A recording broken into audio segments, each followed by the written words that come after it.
Listo. Muy buenas tardes, mucho gusto. Mi nombre es Laura Valentina Cruz Aguilar. En el día de hoy voy a argumentar la evaluación de epistemología. Listo. El primer punto que tenemos es cuando la institución logra forzar mediante la norma y la ley un proceso de homogenización que ligue lo social y se puede hablar de. Entonces, la primera respuesta correcta era la conformación del aparato psíquico de argumento, ¿sí? Entonces,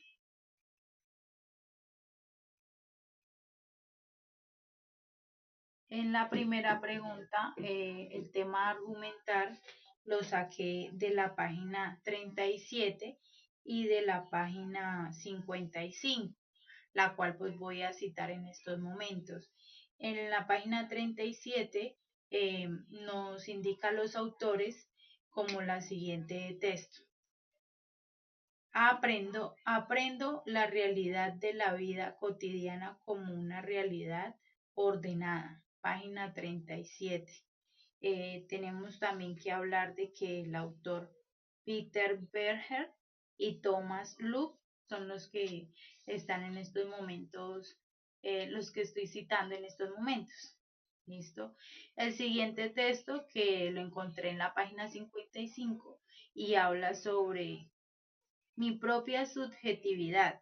Persiste cuando el lenguaje separa las situaciones cara a cara.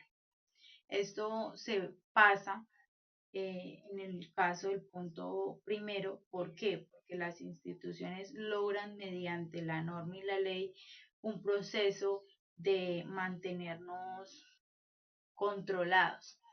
¿Listo? Entonces, mi punto de argumento pues son estos dos textos. En el siguiente texto el siguiente punto sería el que está en la mitad de ese segundo punto.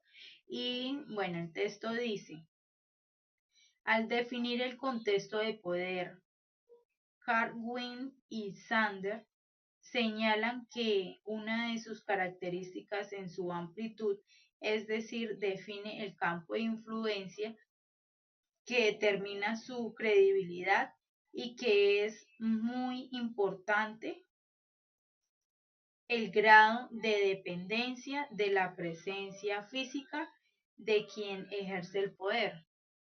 En este caso, la respuesta es falsa.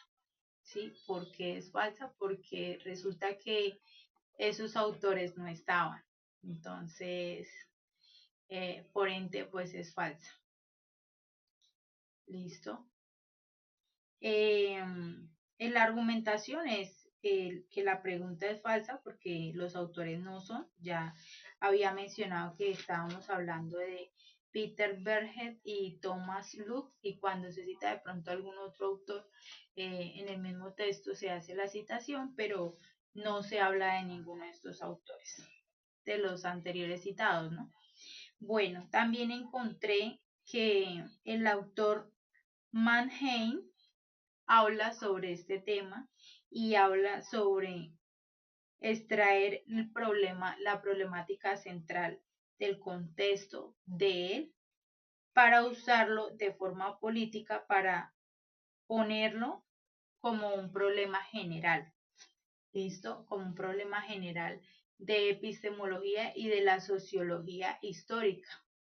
Entonces, este tema lo podemos ver que del narcisismo influye como toda esa problemática y se le dan esas herramientas después de que este autor Mannheim, a través del pensamiento pues como tal de la sociología y de la epistemología, habla y le da como tal esa solución a ese problema.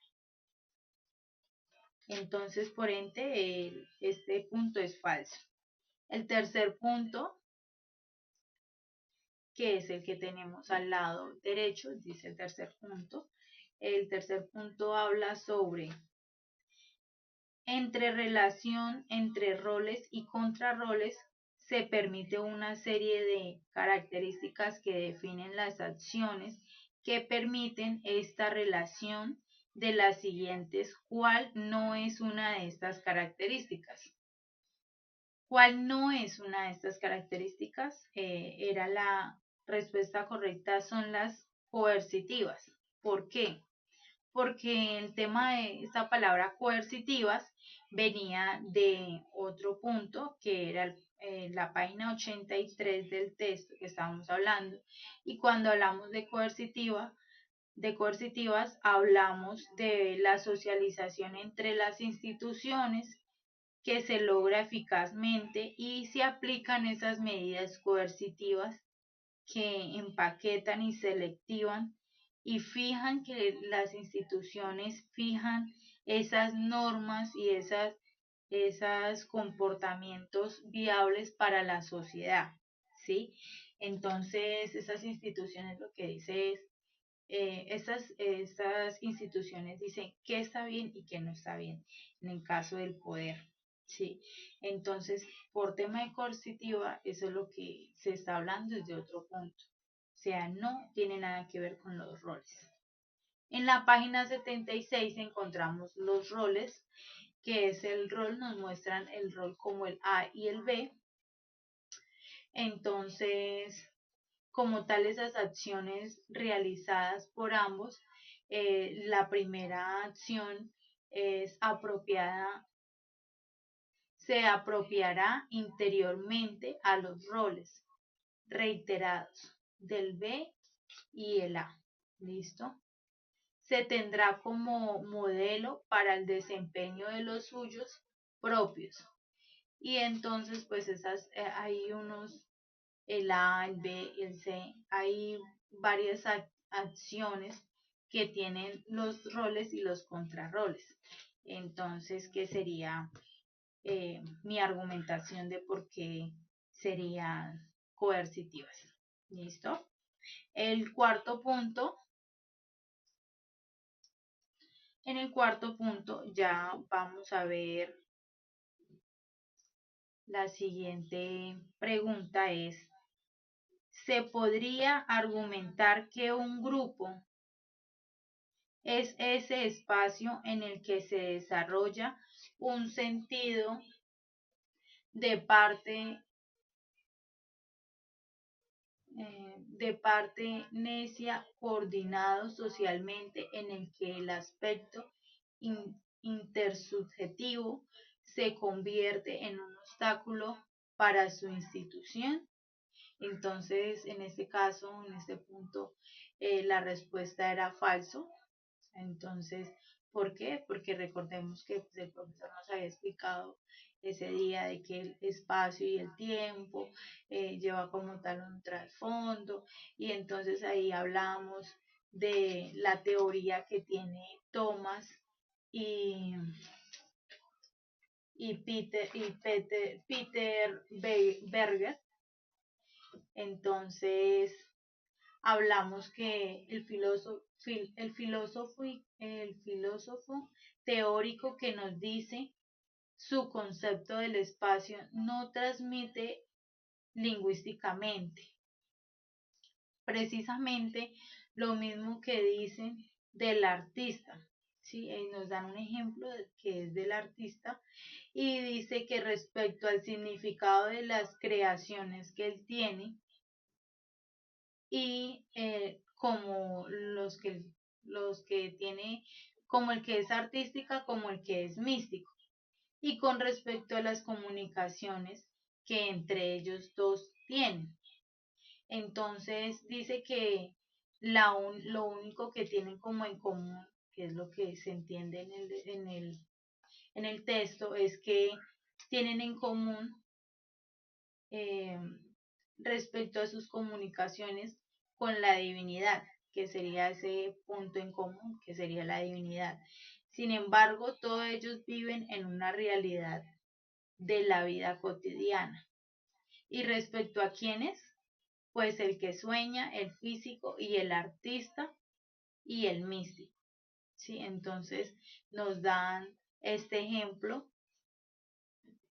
del místico y de la artística, ¿sí? Aunque ellos ligeramente sí hablan el mismo lenguaje, tienen algo en común. Entonces sería ese el argumento de por qué sería falso, ¿sí? El siguiente texto es el tercero, el quinto, qué pena, el quinto. El quinto entonces sería: las expectativas sociales hacen parte de un consenso social que se superpone de los deseos individuales de cada sujeto. Que este proceso es posible. ¿Por qué? La respuesta correcta era: el proceso de socialización se desarrolla en condiciones materiales, institucionales y morales concretas. ¿Listo? Entonces, como tal, mi argumentación lo llevo a la página 22, que nos hablan sobre el punto de la influencia que tenía Dilthey. El autor es Dilthey y es importante en el pensamiento de Mannheim, que es el anteriormente mencionado, sobre el problema del marxismo, en donde resultó se dio respuesta con unas herramientas de histórico, del historicismo, donde nos muestran que se hizo por tema eh, epistemológico y sociológico, ¿sí? Entonces, sociológico y epistemológico.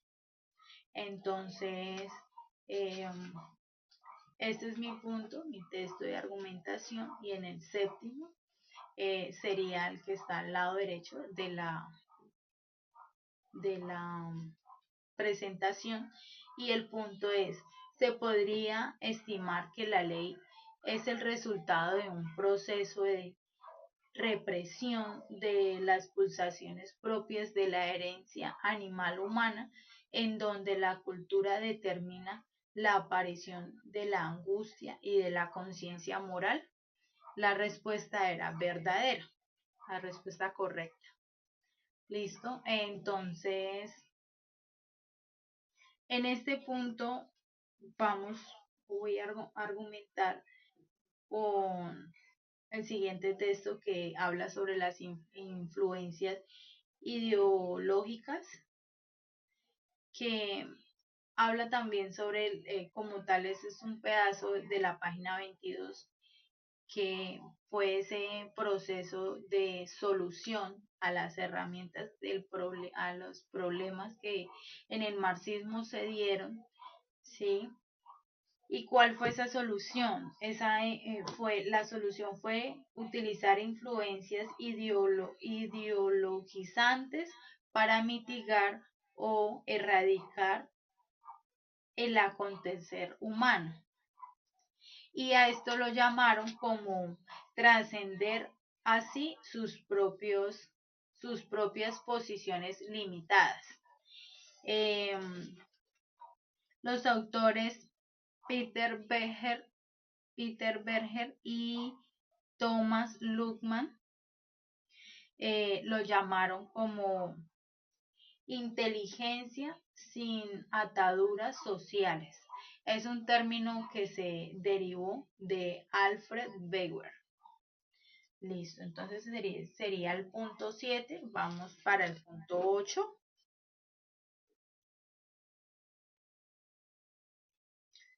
Sería el punto 8. Listo. En el punto 8 están citados como tal Peter Berger y Thomas Luckmann en su contexto de la construcción social de la realidad. Señalan que la realidad de la vida cotidiana es la suprema realidad, y que en este sentido esta es aprendida como una realidad ordenada en el que el lenguaje proporciona observaciones indispensables para la vida social. La respuesta era verdadera. Listo, entonces mi argumentación es con el siguiente texto, que es: el interés sociológico y en material de la realidad y el conocimiento justifica así inicialmente por el hecho de su realidad social. Listo. Entonces, el siguiente texto que tengo es: se sigue de esto que las comunidades específicas de realidad y conocimiento pertenecen a contextos sociales específicos y a que estas relaciones de dichos contextos. Esto quiere decir que si es verdadero, como tal lo que nos decía el texto, la construcción de la vida, la construcción social de la realidad señala que de acuerdo al contexto social, al contexto de su vida, de un contexto social o cotidiano, así va la vida cotidiana. Entonces siempre se superpone la vida, la realidad con la vida cotidiana, la divinidad, que es como lo muestran ahí, lo supremo, que es lo que conocemos como el mundo, y mi vida cotidiana, que hace parte del mundo. Pero pues solamente mi vida cotidiana la sé yo y la conozco yo y quienes me rodean, que es cuando ya vemos el tema de subjetividades y bueno, es otro punto. Entonces, por otro lado, pues esta fue mi argumentación. Muchas gracias. Recuerden que hablo pues con Laura Valentina Cruz Aguilar. Eh, también quiero eh, comentarle, profesor, que pues me hice sola porque mis compañeras ya tenían otro grupo y por ende pues no iban a estar conmigo. Entonces, obviamente sí hice la diligencia, les escribí el mismo día y me dijeron que no, que ellos ya habían escogido otro grupo, entonces por ende pues yo me hice sola. ¿Listo? Profe, muchas gracias, qué pena con usted y pues por no haber estado todas, pero hice mi mayor esfuerzo para entregarle bonito el trabajo. Voy a agregarle el link